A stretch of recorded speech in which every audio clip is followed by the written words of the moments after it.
mu Rwanda shampiyona ikomeje kubura cy'abana, shampiyona irakomeje rwose. Ikipe ya APR Football Club iri mu ekipe akomeje kwitwara neza mu gihe harimo andi makipe ngo byakomeje kugenda bigorana.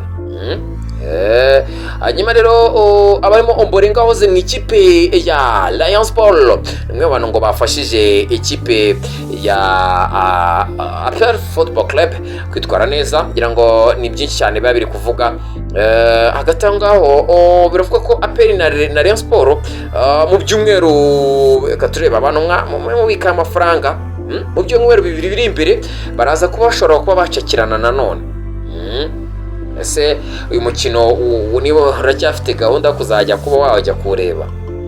Kunze benshi ba Rayon Sport ngo bamaze kuba barurirwa kuko APR imaze kubatsinda inshuro nyinshi kabisa. Ombolenga rero yafashe ikipe yo gutsinda, ikipe ya APR utsinda amagaju. Ikipe ya APR Football Club yatsinze amagaju FC mu mukino wo ku munsi wa 15 wa shampiyona y'ikiciro cya mbere mu Rwanda 2025-2026 wakinwe rero kuri uyu wa gatatu n'ubundi saa 9 kinwe kuri stade y'akarere ka Muhanga. Uyu mukino rero watangiye utuje rwose ugenda gake gake nta buryo bwinshi bugenda buboneka. Amagaju rero yanyuzagamo akagera imbere y'izamu bya hato na hato, amagaju ariko yaje gusubira inyuma mu buryo bukabije. Ikipe y'ingabo z'igihugu nayo yakomeje kubona uburyo bwinshi imbere y'izamu ariko ntibabubyaza umusaruro, biza kurangira n'ubundi gice cya mbere kirangiye ari ubusa ku busa. Igice cya kabiri rero ngo cyaje APR rwose ikora impinduka mu kibuga, havamo witwa Dauda Yusufu bashyiramo Memerdawo. Umukino watangiye rero guhagarara bya hato na hato bitewe n'umunyezamu w'amagaju ngo wagize ikibazo rwose twagira umukiza Clement. Bamwe abanyezamu bari bameze neza ariko busa nka muno misi atameze neza ko ari kwinjizwa ibitego byinshi cyane. Giraga ibibazo rero akaryama inshuro nyinshi je kubwaho yaje no guhabwa ikarita y'umuhondo ku munota 64. Amagaju yabonye uburyo rwose ku ishoti riremereye yari rirekuwe n'itwa Arashidi Mapoli, mwe abakinnyi banayitsindira ibitego witwa APR ishimwe rwose awukuramo neza cyane. Nyuma rero y'umunota umwe gusa APR Football Club yaje gufungura amazama ku mupira n'ishoti rirerire ryaritewe na kabiri cyase mu right back Fitina Ombolenga, biza kurangira afunguye amucundura. Umukino wakomeje n'ubundi APR rero ikomeza kubona uburyo bwinshi imbere y'izamu ariko cyaka n'ubundi byarangira igitego kimwe ku busa. APR rero yahise ijya ku mwanya wa kabiri n'amanota 32 ahirushwa na Polisi amanota 2, naho AS Muhanga ikomeza kuguma ku mwanya wa 17 n'amanota 12. Amanota ifite ararutwa n'umwanya kabisa. Yitwa Polisi yitwa Muhanga ikaba ariyo yazamutse n'ubundi ejo bundi. Ubwo rero ikintu gitegerejwe ni umukino ugomba guhuza ikipe ya Rayon Sport na APR. Ngira ngo rero ni umukino rwose uri buze kuba nawo ufite byinshi usobanuye muri rusange. Umukino rero wa Rayon Sport na Al Hilal yari yasabye, ubwo ikipe ya Rayon Sport yari yasabye ko umukino wayo na Al Hilal yo muri Sudani bareukurwa muri stade Amahoro, gusa niho rwose uzakinirwa byamaze kuba biba confirmed.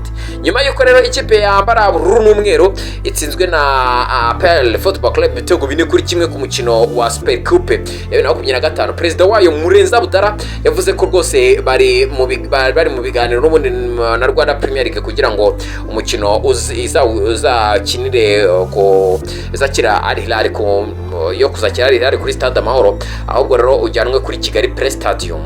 Ubwo rero byaje kurangira nyine ahana byanze. Yerekanye rero ko impamvu yabyo ngo ari kubera ko abafana batameze neza, bityo rero bikaba byatuma bagwa mu bihombo byinshi bigenanye n'igishoro cyo kuri iriya stade. Umuntu rero arebye ibigenda mu myiteguro no kugira ngo umukino ubere muri stade Amahoro ugereranyije n'ibyinjiye kugira ngo utazagwa mu bihombo cyangwa utazahomba, ushobora rero gusanga n'ubundi wakisanga uri mu bihombo biteye ubwoba. Kuri ubu rero uyu mukino uzakinwa tariki 17 n'ubundi ni muri no weekend muri ukwezi. Ubwo rero isaha isa 11:30 zabera muri stade Amahoro n'ubundi ndetse wahinduriwe n'uzawakira ari Hilali niyo izakira aho kuba Rayon Sport. Ngo rero ari Hilali yavuze ati twe nta kibazo reka tuzawakire hanyuma Rayon Sport izatwakira mu gihe izaba imeze neza. Bivuze ko ubusabe bwa Rayon Sport bwaje kuba buhabwa agaciro kabisa muri Rwanda Premier League. Ni ikintu cyiza. Rayon Sport ibintu bikomeje kugenda bisa nkaho ibintu bitoroshera ikipe ya Rayon Sport byifashe bite ko ibintu bitoroshye na gatoya. Agatangaho ikipe ya Rayon Sport na APR zishobora kongera gukina mu bitarenze mu byumweru bibiri biri hano imbere kuko ngo hari umukino wabo rwose nawo uri hafi kabisa. Ishyirahamwe rero ry'umupira w'amaguru mu Rwanda ryamaze kwandikira amakipe ane yabaye mbere muri shampiyona ishize 24-25 riyamenyesha yuko azitabira igikombe cy'intwari. Ni igikombe kiba ku munsi w'intwari nyine mu kwezi kwa kabiri. Iyo rero na APR, Rayon Sport, Polisi na AS Kigali. Ikipe rero yabaye iya mbere APR Football Club izakina na Polisi yabaye ya kane, hanyuma Rayon Sport ikine na AS Kigali yabaye ya gatatu. Bivuze ko amakipe y'amakeba rwose APR na Rayon Sport ashobora kuzacakirana ku mukino wa nyuma y'ibyumweru bibiri gusa, uko bazabagize nyine mu kwezi kwa kabiri bari gutangira mu kwezi kw'itariki ya mbere kwezi kwa kabiri mu bashakisha buryo kinyine ubiziza umunsi w'intwari. Rero mu gihe APR n'ubundi irabizi ko gahunda no kongera gutsinda bingahe hejuru ya 3. Bakoreho rwose hazaba umukino umwe uzahuza ikipe ya Sport Women Football Club n'indahangarwa n'ubundi wese ko umukino wa mbere indahangarwa yabashije kubitsindwa na Rayon Sport. Ubwo rero ngutegeza tukareba byari byo tariki ya 28 z'uku kwezi. Ngira ngo rero umukino wa nyuma mu bagabo no mu bagore ugomba gukina ku itariki ya mbere Gashyantare munsi n'ubundi usanzwe wizihirizwaho intwari z'u Rwanda. Ferwafa rero yavuze ko amasaha naho imikino izabera amakipe azabimenyeshwa. Igikombe rero giheruka cyegukanwa n'ikipe ya APR Football Club yaritsinze Polisi icyo gihe nibwo baheruka kuba bakina. Rero ngutegereza tukareba niba igikombe cy'intwari biruze kuba bigenda bite. Reka ngushimire cyane nkubwire ngo nyakugira ubutangwa nakurinde amakuru ya sport tuzatuye kugezaho umunsi ku wundi, kandi subscribe nyabona ubane natwe. Icyo uzadushinja uzagitwandikiye muri comment natwe tugikosore, ni wowe dukorera. Nakubwiye ngo uri amakuru ya sport yo